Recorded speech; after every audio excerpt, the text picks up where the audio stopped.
Em 2024, as cidades estarão em debate em todo o país. Eleições municipais, claro, com cobertura completa da Band News FM, do Grupo Bandeirantes de Comunicação, com uma parceria muito importante com o Instituto Áquila, que traz um índice para avaliar a gestão das cidades brasileiras. Sobre isso, sobre os Cidades Excelentes, o Prêmio Band Cidades Excelentes, a gente vai falar um pouquinho agora com Leonardo Richelli, consultor sócio do Instituto Áquila e também um dos autores do livro Cidades Excelentes. Leonardo, primeiro, seja muito bem-vindo, obrigado por conversar com a gente. Obrigado, Sandro, é um prazer falar com você e com toda a audiência da Band News sobre esse prêmio Cidades Excelentes. Bom, vocês fazem um índice de gestão que tem um raio-x de tudo que a gente pode imaginar de uma cidade. Para a gente começar, assim, claro, acho que todo mundo gostaria de ter uma cidade excelente, mas é um conceito muito amplo. O que é uma cidade excelente? Justamente, Sandro, Cidades Excelentes é uma pesquisa nossa de mais de 12 anos, que nós pesquisamos 90 municípios no exterior e 360 no Brasil. Justamente com essa pergunta, o que torna uma cidade excelente? Onde que é um lugar legal para se viver, que atrai empresas, atrai empregos e tem uma qualidade de vida excelente? Então, essa pesquisa nos trouxe algumas conclusões. Uma das conclusões é que numa cidade excelente, a excelência vem do Estado. Ou seja, uma cidade excelente traz também excelência das empresas, dos habitantes, então ele atrai essa excelência. Então, é o Estado que traz, que levanta a régua da excelência. Uma outra coisa que a gente encontrou é 6 pilares que são comuns em todas as cidades excelentes, seja no exterior, seja no Brasil. Que é, primeiro, eficiência fiscal, transparência e gestão. Ou seja, qualquer cidade, para ser excelente, precisa gerar recursos, comunicar bem esses recursos com governança e transparência. O segundo pilar, o segundo é educação, que no Brasil é até constitucional, 25% dos recursos são dedicados à educação. O terceiro pilar é a saúde. O quarto, infraestrutura e mobilidade urbana. Sustentabilidade como quinto. E o sexto pilar, desenvolvimento socioeconômico e ordem pública. Mas em uma cidade excelente, todos os 6 pilares são uniformemente excelentes. Não adianta você ter educação boa, saúde ruim, então você tem isso de forma uniforme, levando sempre a um desenvolvimento maior. Nós retornamos para o Brasil com essa pesquisa e fomos buscar quais são os indicadores que demonstram a existência desses pilares de forma forte, que representam esses pilares. Então, hoje o índice de gestão Áquila, ele tem 72 indicadores que representam esses 6 pilares. E a gente mede, então, os 5.570 municípios a partir desses 72 indicadores. Então, hoje, qualquer município que você pensar do Brasil, seja ele de 10 mil habitantes ou 500 mil habitantes, nós temos esse raio-x. Como ele está na saúde, como ele está na educação, como ele está na infraestrutura, o que precisa, qual que é o seu diagnóstico e como desenvolver a busca dessa excelência. E o legal é que quem quiser quer saber como é que está a sua cidade nesse ranking, vou dar um jeito fácil, vai no Google, coloca IGMA, I-G-M-A, você vai conseguir acessar o site, ter acesso a todas essas informações. E um ponto importante, esses dados vêm exatamente de onde, Leonardo? Então, uma das nossas preocupações foi buscar fontes públicas, ou seja, são todos indicadores existentes de fontes públicas e sem tratamento humano. Então, as fontes é o MEC, Ministério da Saúde, é o Denatran. Então, são todas fontes públicas que, organizados e compilados, nos dão esses indicadores. E aí, tudo analisado a partir de gráficos de evolução, gráficos de comparação e tudo mais. Então, o cidadão hoje pode comparar o município dele com outro município comparável no país e entender quais são as suas necessidades e também as boas práticas, né? O que está acontecendo de bom no país que pode ser levado para o seu município?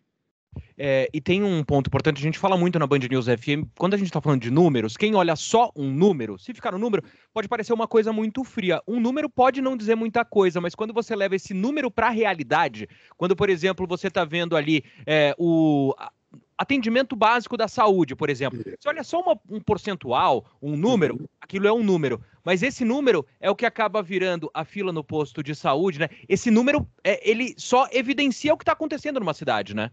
Exatamente, Sandra. A gente diz o seguinte, que o indicador, ele indica, né? Ele representa a realidade, ele demonstra como é que as coisas estão acontecendo. Então, é um indicador, é um valor, mas é também como é que a população percebe e sente a presença dos gestores públicos no seu dia a dia. É quando você vai no posto de saúde, é quando você vai na escola. E a gente entende também que a gente não pode olhar um indicador isolado, você tem que olhar todo o contexto que compõe. Então, muitas vezes, por exemplo, a nota do IDEB é algo muito importante na educação, mas também o índice de analfabetismo é importante, a evasão escolar, ou seja, os alunos que estão entrando também estão continuando, se existe analfabetismo ou não. Então, é a cesta de indicadores que compõe uma realidade. A gente está, como eu comecei falando, né, num ano de eleição municipal, disputa pelas prefeituras. Quando a gente tem, às vezes, uma disputa para o governo, para a presidência, claro, cargos importantíssimos, mas a gente também fala bastante que é o prefeito, a prefeita que está ali mais perto no dia a dia do morador daquela cidade. E aí esses índices para o candidato, para a candidata agora, também podem servir como base, seja para uma organização social que quer mudar alguma coisa na cidade, mas também para um candidato olhar e falar, olha, eu vou montar um programa de governo e olha, o que não está bom? O que eu preciso melhorar nessa cidade, né? Exatamente. Ou seja, o raio-x da cidade já está pronto. Ou seja, quais são desses 72 indicadores, quais são os indicadores que estão precisando melhorar? Como é que eu melhoro a saúde? Possivelmente a partir de um dos indicadores que compõem essa cesta que não estão bons. Então, aonde que a gente espera dos candidatos? Programas e projetos dentro desses indicadores, ou seja, que melhorem algum indicador, que melhorem uma realidade do município, automaticamente a percepção e a busca pela excelência. Melhorando esses indicadores, eu melhoro a qualidade de vida do cidadão e, consequentemente, eu busco a excelência da minha cidade. Porque não adianta também, né, Sandra, a gente criar projetos, planos que não alteram uma realidade. E essa realidade percebida através dos indicadores que possam ser mensurados. E também ver o que está dando certo, né? Ver que área que a cidade está bem. Tem algumas, não é que você não precisa fazer nada, mas pelo menos fazer a manutenção, manter o que está dando certo e tentar melhorar. Eu estou conversando aqui com um consultor sócio do Instituto Áquila, o Leonardo Richelli, nesse ano de eleição municipal, falando um pouquinho sobre o IGMA, o índice que mede a gestão, como é que está, um raio-x das cidades. E aí a gente, a partir desses números, a gente quer melhorar, mas a gente também pode tentar chegar à excelência. Aí vocês trazem o conceito, como a gente começou falando, dos Cidades Excelentes, em parceria aqui com o Grupo Bandeirantes de Comunicação, o Prêmio Band Cidades Excelentes. Melhorar a gestão é obrigação, mas o que um futuro gestor tem que fazer para conseguir chegar, disputar e talvez até conquistar o Prêmio Band Cidades Excelentes? Sandro, hoje em dia a população busca cada vez mais gestores, não somente prefeitos, né, mas gestores, aqueles que trabalham com indicadores, trabalham com foco em resultado e conseguem transformar a realidade. A plataforma do IGMA ela é pública, então qualquer cidadão pode consultar. Mas os candidatos também podem buscar, como nós falamos, oportunidades dentro do município, aquilo que não está bom, que pode melhorar, mas também ele pode buscar quais são as referências nacionais, ou seja, onde que a minha cidade já está bem, tem um índice bom, mas existe uma boa prática no Brasil ou fora do Brasil que eu ainda posso trazer. A plataforma nos dá essa opção de comparar a nossa cidade com uma cidade comparável e, assim, identificar quais são, então, essas boas práticas para trazer para a sua cidade. Esse é um ponto muito importante, né? A gente sabe o tamanho do Brasil, realidades muito diferentes, então você não pode só pegar um modelo e copiar, mas pelo trabalho de vocês, o que vocês vêm acompanhando, o gestor, a gestora que identifica isso, olha, eu tenho uma realidade talvez parecida a, vamos dizer, São Paulo e Belo Horizonte, Salvador e Recife, são realidades parecidas. Quando você vai lá, entende o que está sendo feito, traz para a sua realidade, pelo que vocês têm avaliado no Prêmio Band Cidades Excelentes, no IGMA, isso costuma dar resultado? Isso dá muito resultado. Por quê? Eu não preciso reinventar. Eu posso pegar uma boa prática que já está acontecendo e transformar para a minha realidade.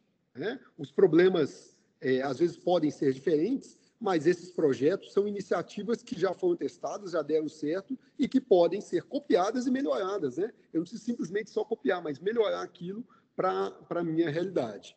Então, os gestores não precisam sempre estar inventando coisas novas, podem buscar essas boas práticas que existem, que normalmente são até do ponto de vista de investimento, mais simples de ser feitas, porque já existem, já foram testadas. Para a gente fechar, falando agora dos eleitores, né? A gente comentou um pouquinho, mas queria te ouvir sobre isso, que eu acho importantíssimo.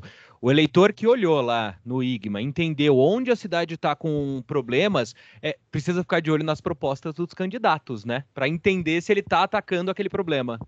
Exatamente. Eu acho que a boa conexão é essa, Sandra. Conectar as propostas dos candidatos com os problemas percebidos. Ou seja, como é que eu percebo, então, a presença do gestor municipal na minha vida, como é que isso é representado através dos indicadores, quais são essas oportunidades e se esses projetos realmente respondem a uma necessidade da minha cidade. Sem dúvida nenhuma. Leonardo Richelli, consultor sócio do Instituto ACLA, nosso parceiro aqui no Grupo Bandeirantes de Comunicação. Leonardo, muito obrigado. E a gente vai, claro, falar muito ao longo dos próximos meses para destrinchar tudo o que está acontecendo nas eleições. Até uma próxima. Obrigado, Sandro. Eu que agradeço pela oportunidade e parabenizar o Grupo Bandeirantes por essa excelente iniciativa do Prêmio Band Cidades Excelentes. Premiar o bom gestor, aquele que está fazendo a diferença na sua cidade.